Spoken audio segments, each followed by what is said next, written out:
for joining us today. My name is Maura Mitchell. I am Managing Director of Entrepreneurial Services Division 2 here at the Women's Business Development Center. Oops, this way over here. We are funded by Department of Commerce and Economic Opportunity, and we have a small business development center here at the Women's Business Development Center. And the Women's Business Development Center said, we like to say we ignite small business growth from startup through scaling and all the way through to succession planning. I have been at the center for over 5 years, and I started my own business back when my kids were young because I wanted some flexibility. Since then, I have gone to law school and joined the Women's Business Development Center, where I help people along the way. But thank you so much for joining us. We have a special guest here today, Mair Hill. She is a masterful sales trainer and speaker. She tosses traditional formulaic sales tactics. She blazed her own trail to a successful sales career by being authentic, honest, and professional. She's highly regarded for her ability to make the sales process simple, effective, and fun. And proving the best person to be is yourself. Yes, this is key. I know we kind of get in our way by trying to please other people. And I think, I'd love to see how you show us how to be more natural. And I would love everyone's cameras to be on, because I find that then we feel like we're here all together. So please put your cameras on. I know some people may be in a car or something, and maybe you don't want to do it that way, but please put your cameras on so we can see people's faces and join together. So thank you for joining us, and thank you to Mair, and I will let you get started. Okay, so welcome everyone. I am so excited to be here. I want to acknowledge you for taking time out of your busy day to join me to talk about sales. And so with that in mind, like Maira said, please turn your camera on. Please be right here, right now. Like everything else can wait.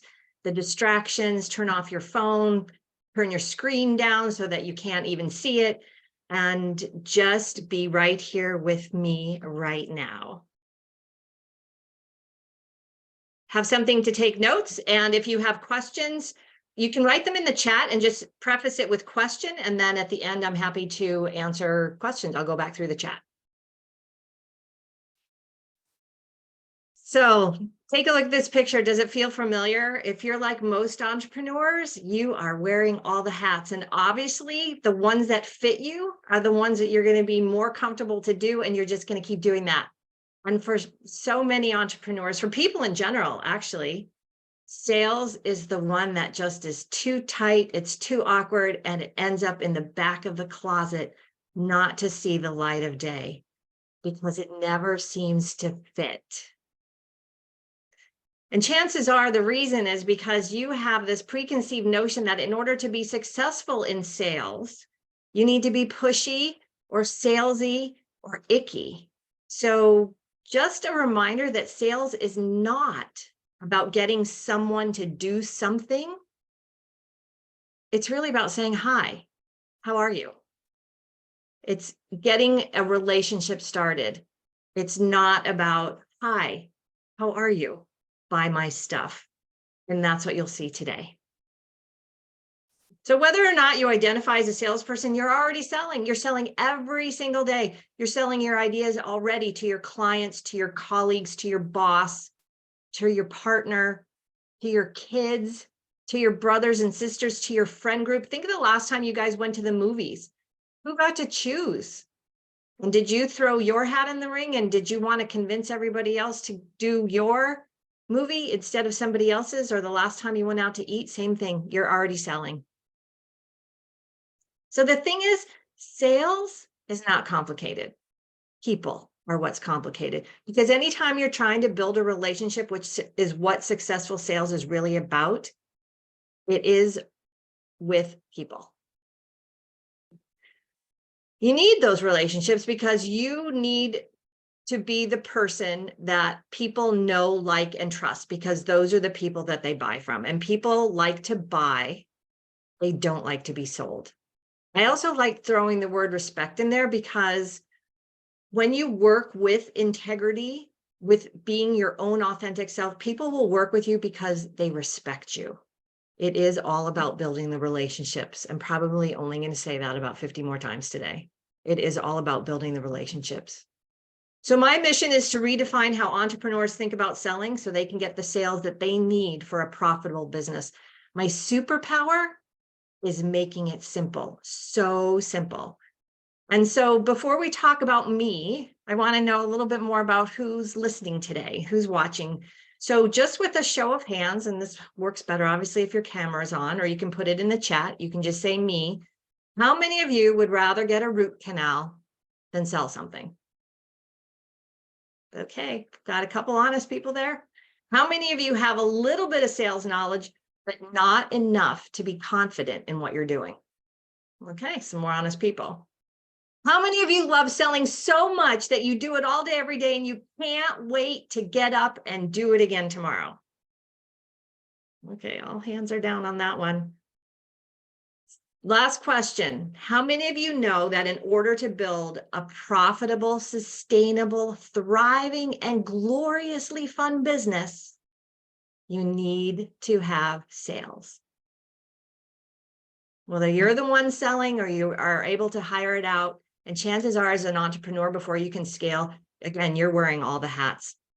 So as for me, I'm on the far end of the continuum. I love selling. I've always loved selling. And my mission in the time that we have today is to help you move a little bit closer to my end of the continuum.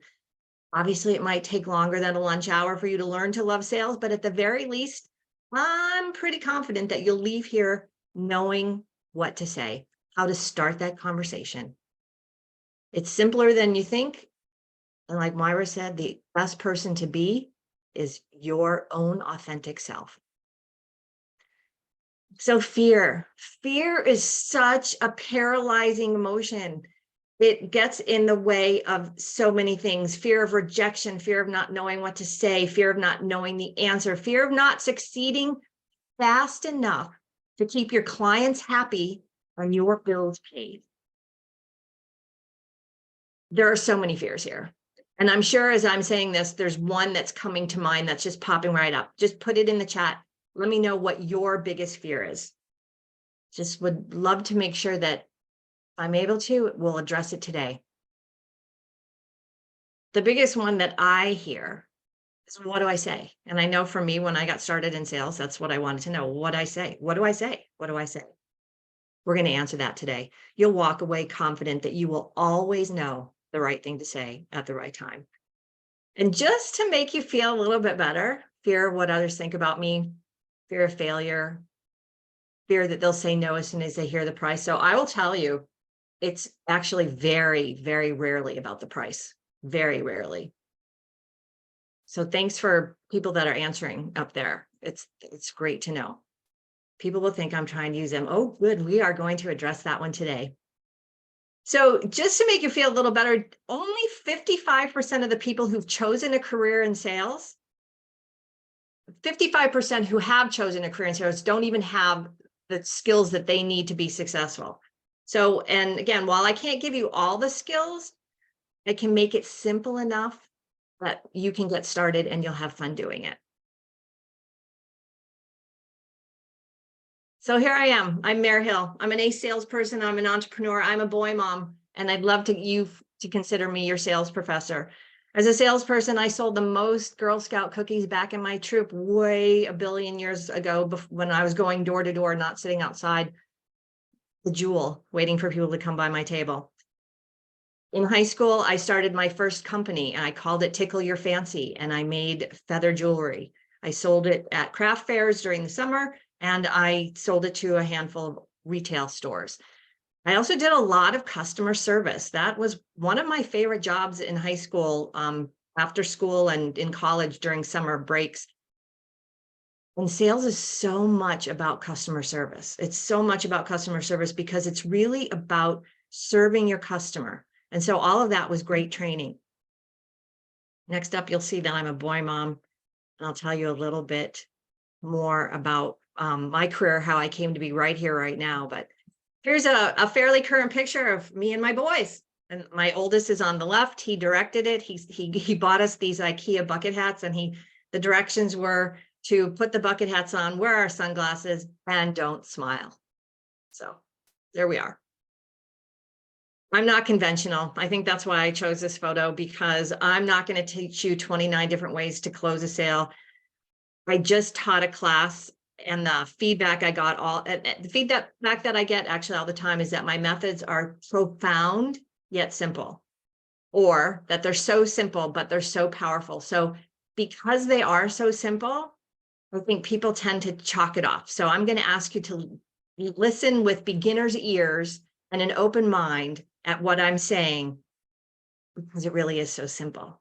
My dad always taught me that a good plan is one that you can do. And so that's what I'm here today, is to help you devise that good plan, simple enough that you can walk away knowing what you're going to say and have the confidence to say it. All right, my first professional job out of school, I guess it wasn't really a professional job, but it happened to be the man that lived next to us. I got married right out of college. It'll be, yes, 40 years. My 40-year wedding anniversary is next month. And so we lived next to a man who was the chauffeur for a wealthy financial consultant man who had his own business. And he and I had a mutual understanding that I would come work for him and do a special project while having the freedom to interview for my real job. So I had been there a few months, and Christmas rolled around, and honestly, I wasn't expecting a Christmas bonus, but one day he lined everybody up in the office. There was about 15 of us. He put us all in a semicircle, and he handed out the Christmas bonuses in a Christmas card. I was last in this little circle, and when he got to me, he didn't even have a card. And we stood there and we stared at each other. And I was mortified. I was absolutely mortified. I was embarrassed. Again, wasn't expecting a Christmas bonus, but I lived by common courtesy and mutual respect, and not even a card. I couldn't wait to get out of there. I found a private room and I sat there and cried. And I made the vow that day that I would never let somebody tell me what I was worth again. That was a pivotal moment in my career, because my next job was sales. It was my first sales, commission only. And I wasn't selling as much as I was creating qualified leads for the salesmen in the company. And so the company sold training programs to real estate agents, and it was commission only. For every qualified lead, and I played by all the rules, I received payment. So commission only. I got in, the territory was the whole country, got in early so I could talk to the East Coast, stayed late to talk to the West Coast. I broke all their records. The next natural step would be for me to be promoted to actual selling, to be selling those programs. And my boss, John, who taught me a lot, said, women can't sell. And that was that. I left. Like I said, broke all the records, was making a ton of money, commission only. So commission only didn't scare me anymore. And as an entrepreneur, you're essentially commission only. Because if you're not working, if you're not promoting, you aren't earning revenue. So next up, I was planning to go into business with one of my coworkers. We had the name picked out. I was going to do sales. He was going to do operations. I put myself through an expensive corporate selling course because I wanted to know everything and know that I was going to be good at it. And as luck would have it, I saw a tiny ad in the newspaper back in the day. That's how we found jobs. A very tiny ad in the newspaper. And it was for a sales rep in the gift industry. Didn't even know that industry existed. And when I walked into the showroom at the Merchandise Mart, that's a picture of the Merchandise Mart. When I walked into the showroom, I looked around and I said, oh my gosh, I have bought that, and I've bought that, and I've bought that. And I felt like I was home. Once again, I learned later that I was the youngest person that they had ever hired. I was Rookie of the Year.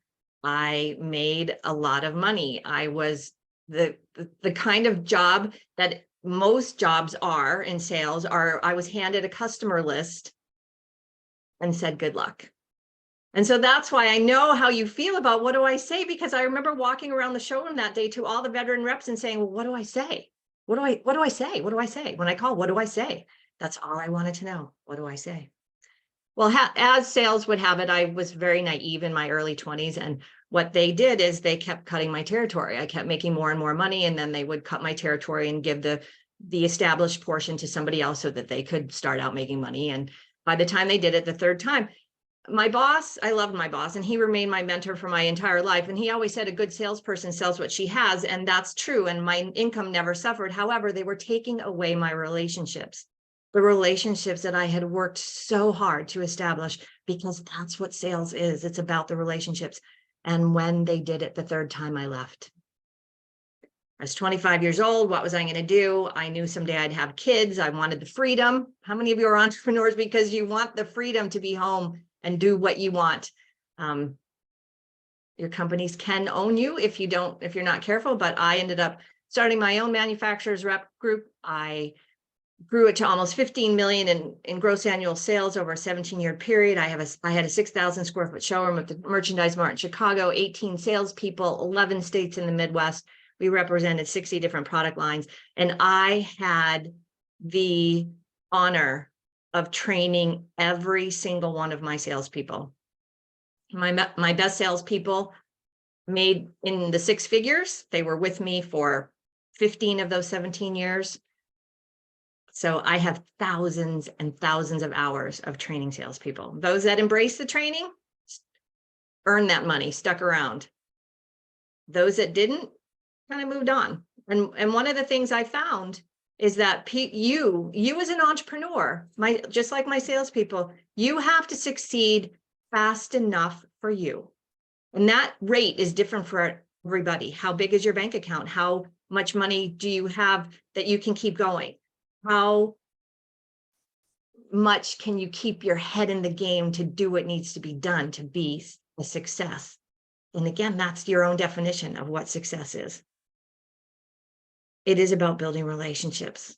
So today, sales starts with hello. These are all different ways of talking to people, of establishing those relationships, of engaging. We're going to talk about bothering, because that's the other biggest fear, right? Is that you are going to bother your customer. You're going to bother your customer.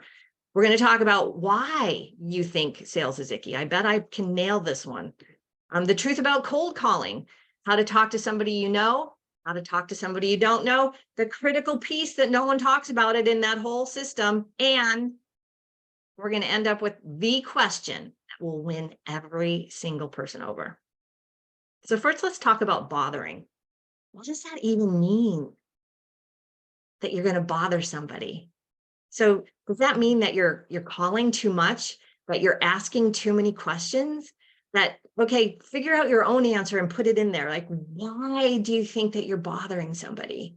I always find that interesting, because if you're working with integrity and you're there to serve your customer, where is the bother? Happy to, if you know what why you're bothering, you can just type it in the chat. I would love to know. And I know this slide is really pretty hokey, but as an entrepreneur, what's true about you? I'm guessing you're here today because you want to learn stuff. You want to be better at what you're doing. You have a dream to take your product or your service out into the world. And you have a good heart. You care about people. You're really good at what you do, because if you weren't really good with what you do, if you didn't have the passion behind it, you wouldn't be here. You wouldn't be doing this. It's too hard. Being an entrepreneur is hard work, and you wouldn't be in it if you didn't have a good heart, you didn't care about people, and you weren't passionate. I take good care of people, and this is more involved than just caring. I know that when my customers had issues, I took care of those issues. I solved their problems. Or if they had a customer service issue with something that they received, I took care of it. I didn't just say, oh, here's the number. Do it yourself. They knew I was their go-to. When they needed something, they called me, and I took care of it. And because of that, I remained top of mind, which is where you want to be. You want to be that go-to person because you'll also be top of mind when they're ready to buy. And when they're ready to buy, they'll call you to see if you have that thing that they need, as opposed to thinking of somebody else. And that's why I did say it's very rarely about price. And Marguerite, interrupting their time, we're going to tackle that one today. I'll show you that you're not.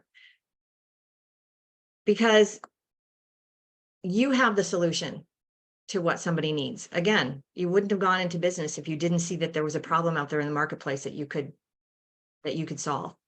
And actually, I'm just gonna, this is a little aside, the difference between sales and marketing. And you need both, and they go hand in hand, and really it's marketing and sales, because marketing is all about getting attention. Hi, it's me, look over here. I've got this thing, it's great. This is the reason why it's great. That's marketing, okay? Sales is when the transaction takes place and money exchanges hands. So there's just a really loose definition, but that's the difference. When you hear sales and marketing, that's the difference between them. So you have the solution. And I'll just give you an example, because the last time that I launched I do group sales training. And the last time that I opened it up and launched it, I sent about a bazillion emails, all entertaining. It wasn't all the same ones, just checking in. I'm a pretty good copywriter. I sent about a bazillion emails. The people that raised their hand and were interested, I followed up with phone calls. I'm a huge fan of the telephone, huge fan.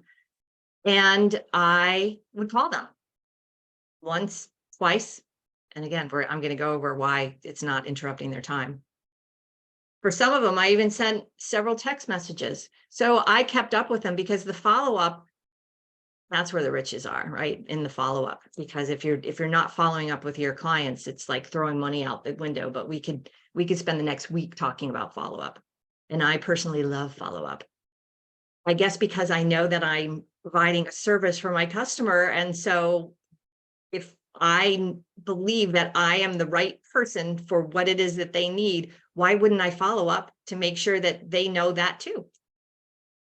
I'm just trying to help you reorient your thinking. So when I did this, and I was sent this bazillion emails, and I did these phone calls and some text messages, I will tell you that the result is that I'll just show two people's as an example. One registered, one did not. One said, "Thank you, Mair." The other one said, "Thank you for all your support." Can you tell which one said which? Which one of those people that said thank you registered and which one didn't? Bet you can't. I honestly don't remember myself. I remember making this slide a while ago after this had happened, and I thought, okay, that's the perfect example. Because when you do it in integrity, and you do it with what we're going to talk about soon, people will appreciate you and they will respect you. So here's the main reason why I think you think sales is hard, why you feel so icky doing it, why you feel pushy doing it. Because, and this falls into, what do I say? What do I say? And I know this is so true. This is true for a lot of salespeople, but it's really true for entrepreneurs. Think of walking into a party and you see somebody that you kind of know over in the corner, and you walk, and she's talking to a group of people that you don't know, and you walk over and you say, "Hi, Sandra," and you say hi to the whole group, and you say, "Hi, my name is Mair. Buy my stuff." And so what happens is people, you don't know the transition between "Hi, how are you?" and then "buy my stuff." And so that murky in between time is what makes you feel sleazy and icky, because honestly, you are sleazy and icky if that's the way you want to be, because you're building a relationship. That's not a relationship. Saying "Hi, how are you?" when you don't really necessarily mean it, because you're too busy thinking about, "Oh my gosh, what am I going to say next? Because I want her to buy my stuff." We're going to talk about that. But that's probably the hardest thing. People, and I've talked to so many entrepreneurs as I was putting together this course and some of the other courses that I teach. I talked to so many entrepreneurs, and this is the part that this nails it right here, right here. So The truth about cold calling. Don't cold call. To me, here's how I think of cold calling. So let's pretend that you're a roof repairman. Roof, depends on Midwest, East Coast. I grew up on both coasts. So you're a roof repairman. So cold calling to me is like finding a list of phone numbers. And back in the day, we would have called that a phone book, which were freely available. You get a list of phone numbers and names, and you just start going through that phone book, calling people and saying, hey, I'm Mair. Do you need your roof repaired? Remember, one of my first jobs was qualifying. And that is a huge piece of this. Because if you're cold calling, you haven't qualified anybody. You've not established a relationship. You don't even know if this person has a roof. You don't know if the person that's answering the phone is the homeowner. You don't know if you're calling a home. That's what cold calling is. You need some sort of connection, some sort. We're going to talk about those connections. I'm going to pull all these pieces together. So this one thing that I'm about to tell you will change your life. And this is the part where I said, remember, my superpower is making things so simple. This is one. Trust me on this. Try it yourself and you'll see. It'll take the sleazy feeling away. It will take it all away. When you're calling somebody, again, I'm a big fan of the phone. You could do it to email too, but I'm going to stick with the telephone here, the old fashioned. People need to hear your passion, your cadence, your voice. And so when you're calling, you get one reason. I used to fight with my sales reps all the time because we would sit and make appointments together, and I would do one and they would do one. And this is the part where I was saying, if you're calling somebody and saying, hi, how are you?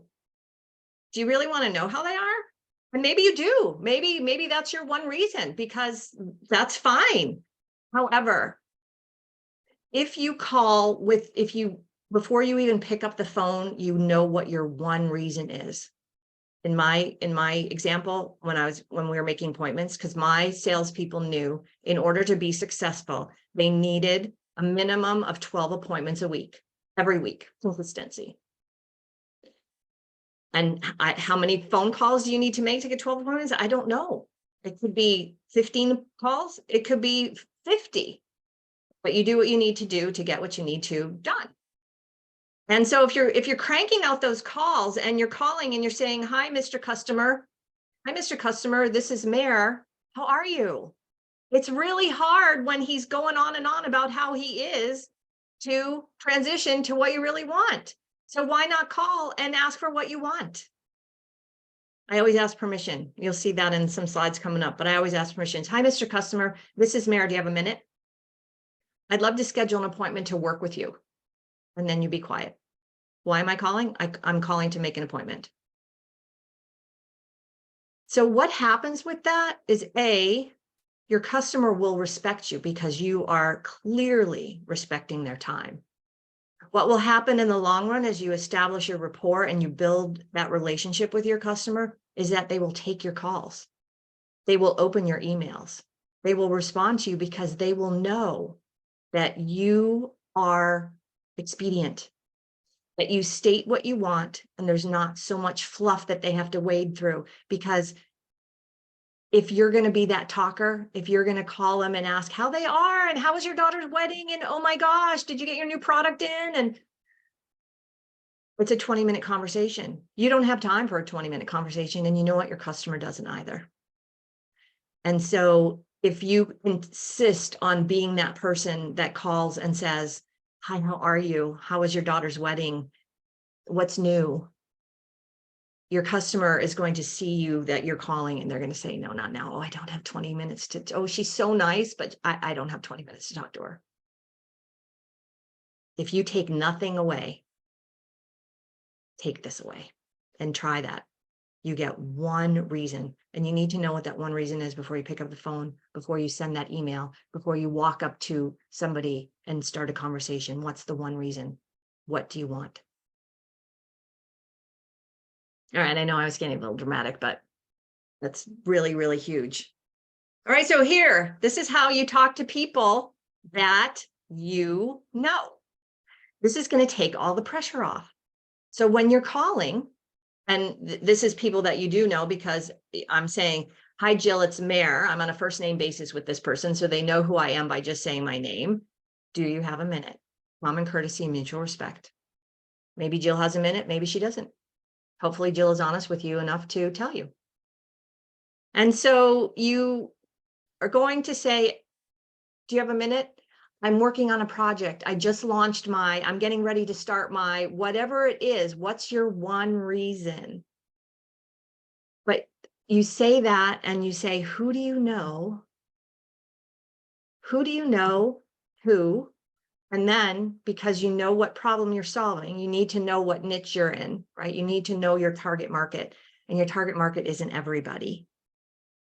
Because again, we could spend a week talking about target market, but just think of it this way. The conversation you have with a 22-year-old co-ed is going to be different than the conversation you have with a 50-year-old man who was just laid off, is going to be different than the 70-year-old woman who is about to downsize. So very different conversations, very different vocabulary, very different feelings around all of them. So the fact that you have something that everybody could buy, yay, but you don't want to talk to everybody. There's that marketing piece. You do not want to talk to everybody. You want to talk to specific people. And if you're talking to that 50-year-old man who was just laid off, the 70-year-old woman's still going to find you. The 22-year-old co-ed is still going to find you, but your market is going to be that, because you can't do this who do you know exercise unless you know who you're asking for. And if you were going to call somebody and say, hey, Jill, it's Mair, do you have a minute?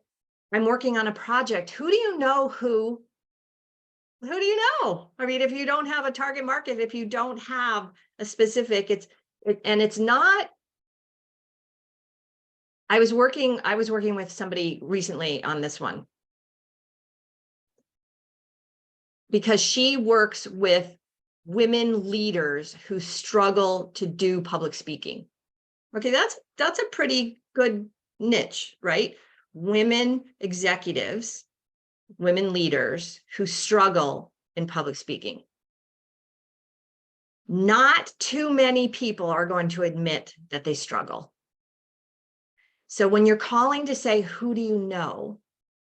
Chances are I know some women executives. I don't know any who struggles public speaking. I probably know some who do public speaking, but you leave the struggle part out. So who do you know? Who do you know who's a women executive and who does a lot of corporate speaking?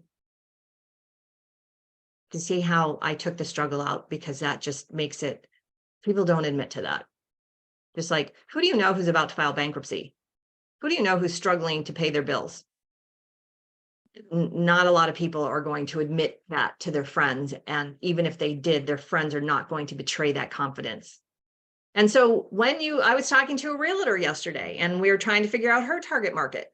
And I said, who do you like working with?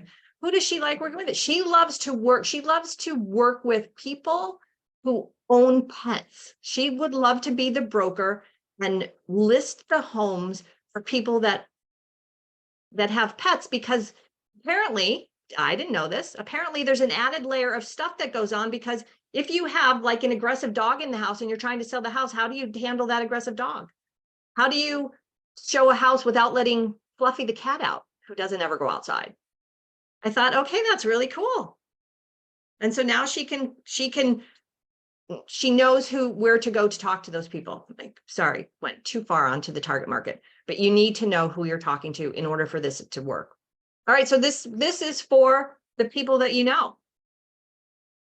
Here's for people you don't know. Kind of the same thing, only different. Hi, Jill, this is Mair Hill. Okay, so I am giving her my last name for context. She still probably doesn't know me. So now I'm gonna make the connection for her. We met at blah, blah. Or, I mean, even better is, Ted said that I should call you. Do you have a minute?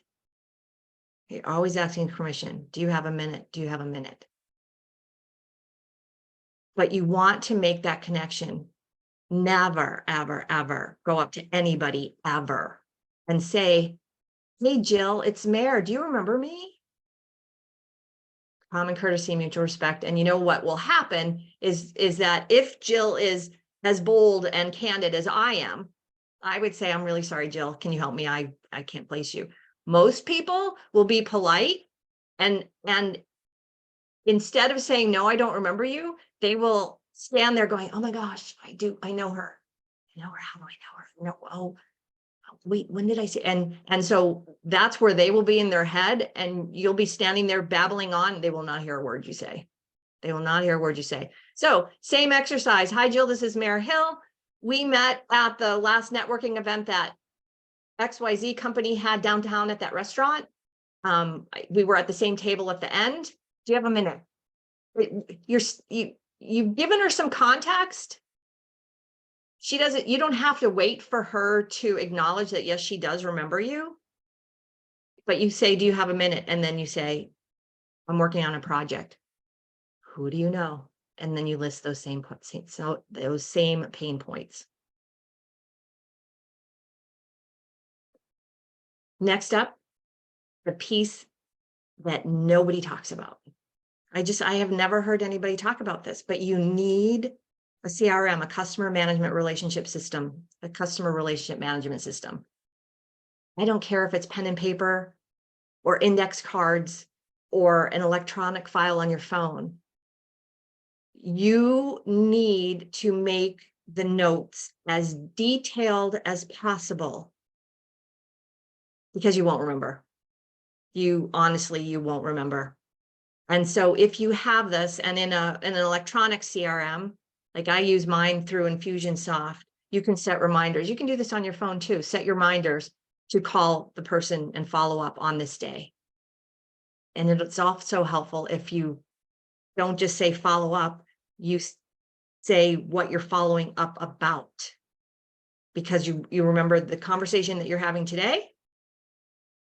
Like I need to do follow up this week. I sent a proposal out to a mortgage broker, and I need to follow up with her today to see, I'm going to let her know that I'm filling up my schedule, and did she have dates in mind yet?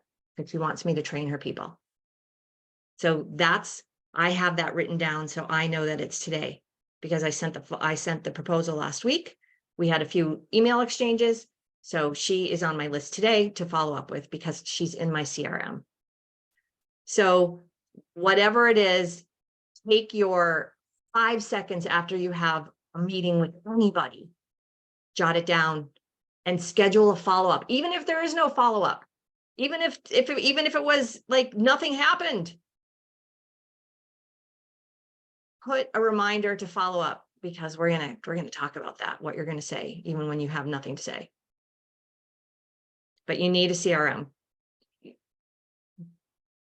Without this, without you writing down all of these details, all of these notes, you want to write down everything that they say. And when you become a good listener and you ask the right questions, people will tell you things that will make your job so easy.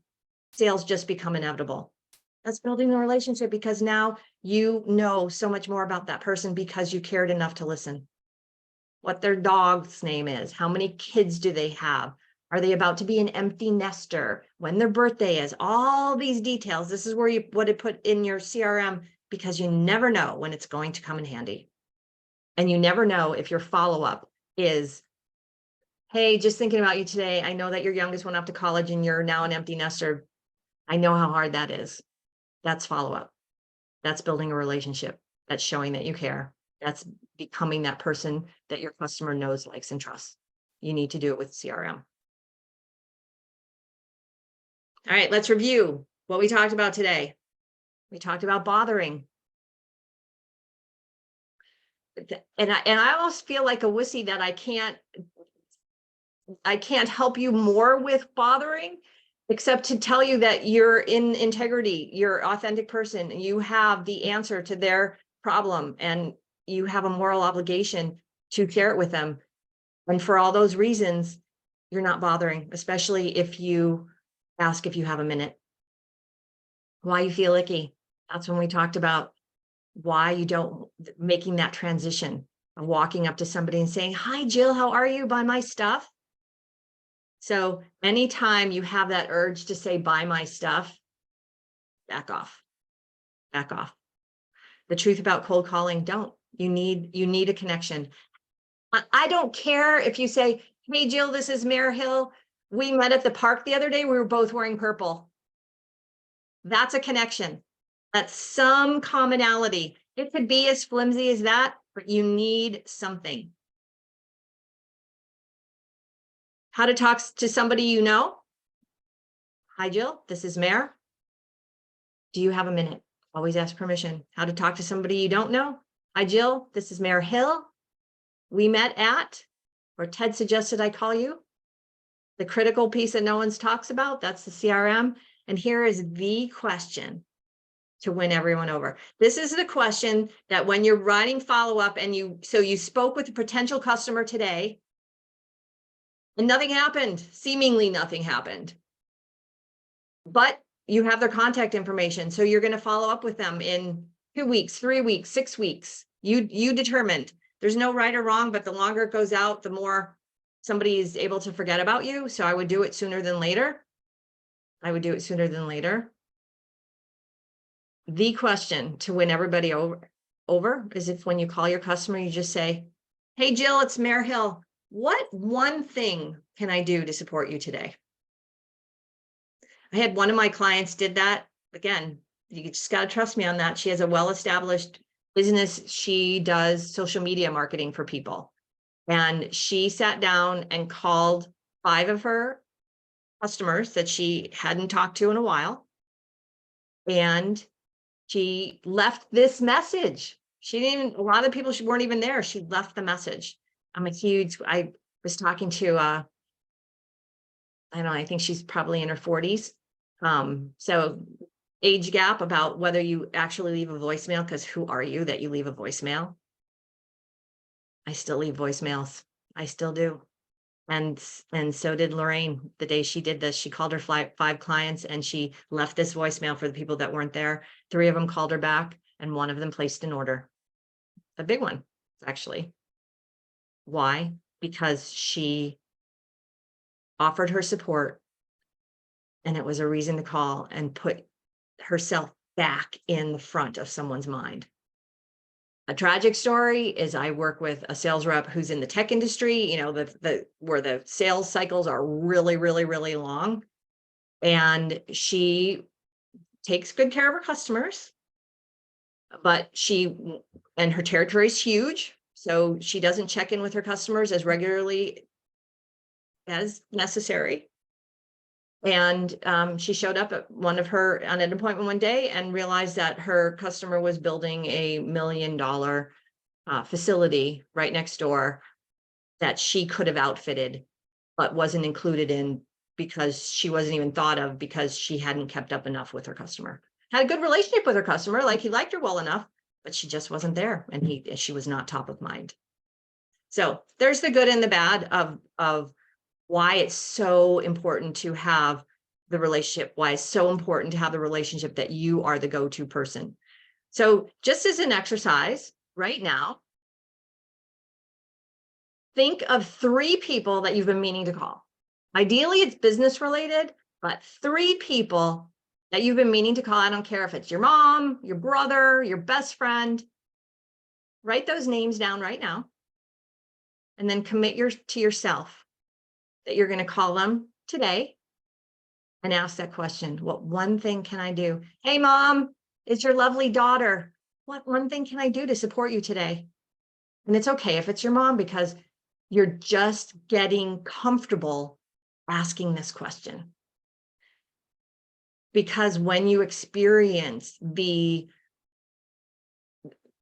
gratitude on the other end that you are actually just calling to help somebody, you'll see how easy it is, how simple. I won't say easy because you still have to make the call. It's not easy. It's simple. It's very, very simple. I'm going to go back and answer the questions at the end. So I actually should have checked with you, Myra, but I created the ultimate pre-sales call checklist. It's 10 routines for a profitable sales call. It's just, it's the steps that you need to be at the top of your game. It's like you use this checklist and then you know that when you show up, you will be completely prepared.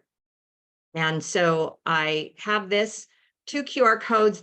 If you want the ultimate pre-sales call checklist, use the QR code on the right. And then on the left, because I hope that I made an impact. I hope that as you leave today, that you will continue to think about the things that I've gone over, that you'll actually try some of them yourself. And then when it falls short, it's not as smooth as I led you to believe it was. Let's talk about it. You'll be amazed at what we can accomplish in a 20-minute free session. And that's my calendar link is on the left. Just grab 20 minutes. Let's fix that thing, whatever that block is. Let's fix it so that you can go on to bigger and better things. I'll leave this slide up. I have this last one that says thank you, but I'll leave this one up while I go back through the chat and answer questions. And if anybody has any other questions, put them in the chat. And I'm looking at my camera's right there, but my screen is up there. So Taylor, the thing about price is that when you're doing your presentation and you talk about, there is a difference between features and benefits. And people tend to really glom on to features. You know the features of your product because you know that, let me get a blank one. You know that this piece of paper is, whatever, 3 inches square. The color is lime green. It weighs 2 ounces. It doesn't bleed. These are all features. Why do you care that it's 3 inches wide? And so when you're asking yourself the difference between features and benefits, when you say, okay, so this piece of paper weighs 2 ounces, why do I care? Well, if you're a backpacker and every ounce counts, then this would be a perfect thing that you could write a lot of notes on. And it doesn't bleed. Why do I care? Well, because if all you have is one pen with you, you want to make sure that you have something that you can write on, that you know that your notes will be there at the end of your backpacking trip. Just making it up, but that's features and benefits. So as soon as they hear, and so price comes in way down the line. And when you've established yourself as the person that they know, like, and trust, they will work with you because they would prefer to work with you because they know if there's any issues, you're going to fix it. So in the long run, even though you may be a little more expensive, they're going to pay for you because in the long run, they know that it'll be worth it. It'll be much less hassle. Fear of what others think of me, fear of failure. It's interesting. When I started my first company, when I left my sales rep company and started out on my own, it wasn't that I could do it bigger, better, faster. It's because I believed that it would give me the freedom to do what I wanted when I wanted to do it. I never used the word failure. It's not like it wasn't, I never said failure is not an option. I just didn't think about that. And I find that when you focus on what you want, there's no room to think about failure. When you focus on what you want and when you love what you do, the failure piece just kind of slides away. Figuring out how to keep the conversation going. Love that. What fun thing did you do today? What one of my favorite questions when I would work with store owners that I would always say, what's the biggest surprise of owning a store? So think of what it is that you're doing. Like I worked with an entrepreneur recently and she's opening a roller skating rink. So if I were to start a conversation with somebody or keep it going, when was the last time you roller skated? And then you could say inline skates or the roller ones. And then you could say, did you do it as a child? Did you ever ice skate? I mean, so you can riff off of that thing, but if you just keep asking questions, be curious. When you're curious, you'll never run out of things to keep the conversation going. People will think I'm trying to use them. People will think you're trying to use them if you say, hi, hey, Jill, it's Mair, buy my stuff. But when they understand that you care about them as people because you've built that relationship and that what you have will solve their problem, they'll know that you're there to help them. Interrupting their time. So Marguerite, and I hope I'm saying your name right, Marguerite, I hope I answered that by saying when you ask, do you have a minute, right? It's their prerogative to answer the phone or not to answer the phone. So there's that. And so when you say, do you have a minute? It's, again, you have to trust that they're big boy and that they will say yes or no. CRMs that are free for startup business, Pipedrive has a free version. So I know my husband's company just started using it at a corporate level, but I looked into using it before I found out that Infusionsoft, which I already pay for because it's my email sender outer, I was looking to Pipedrive. And so there's a free version, Pipedrive. I'll write it in the chat. Pipedrive. Well, if you're more on the introvert side, we are going the same. I'm an introvert. I'm a total introvert. Sorry, let me mute for 1 sec while I hang on.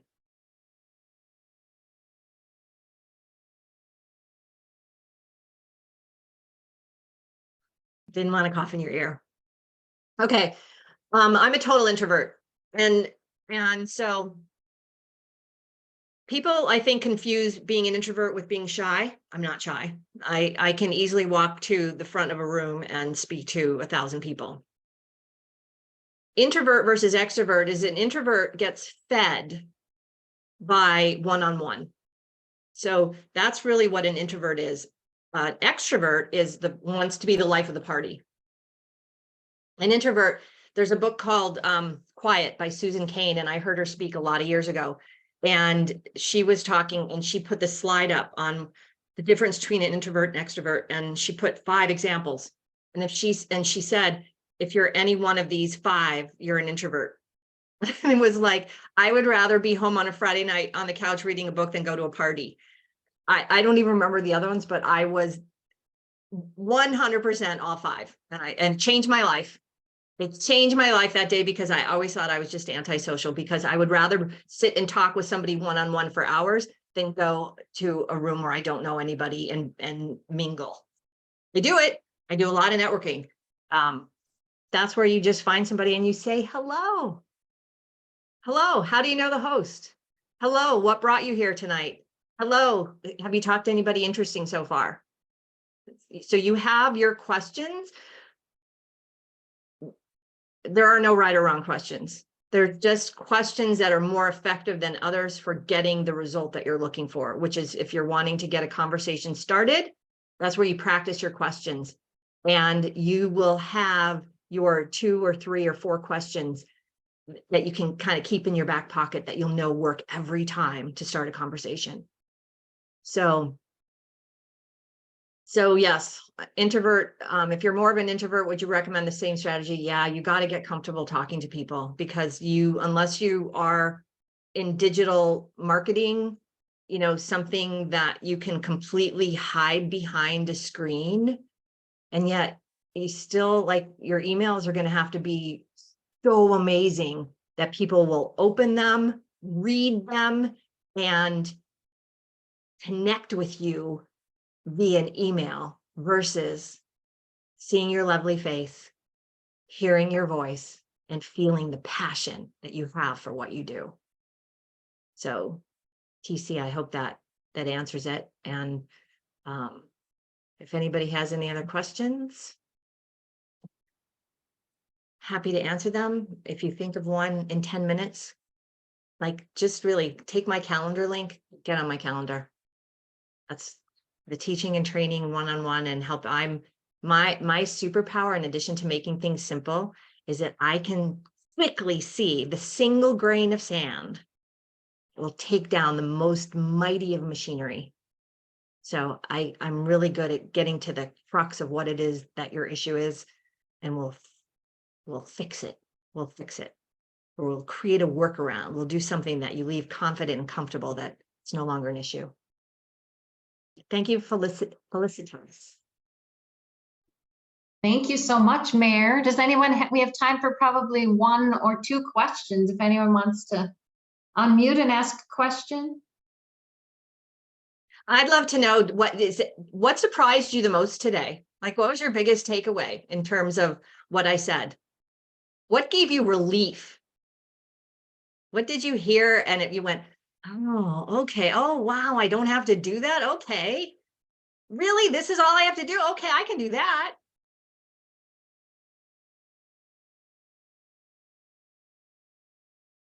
Just the fact that it's simple, that you don't have to use small talk.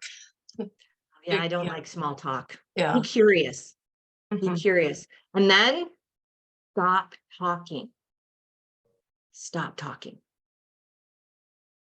Because silence is very uncomfortable. But when you're the one in charge, the other person's going to fill it. And when they fill it, and you listen, you have to listen. They will tell you everything. I'm telling you, they will tell you all the reasons why what you have is exactly what they're looking for. And sales just become inevitable.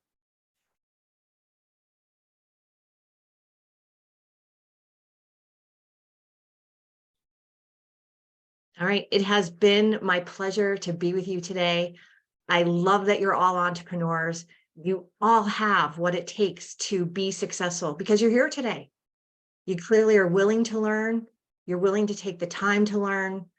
And now you just got to go forth and do. Great. Thank you so much, Mayor. That was great. And we'll have a recording of this. If you don't mind, Mayor, we'll share with those that reach out to me. I'll put my email in the chat so Sure. you can rewatch this great workshop and start using the tactics. Keep it simple. Yeah, very simple. Thank you so much. Everyone have a great day and good luck getting out there and saying hello. Bye, everyone. Okay. Bye-bye.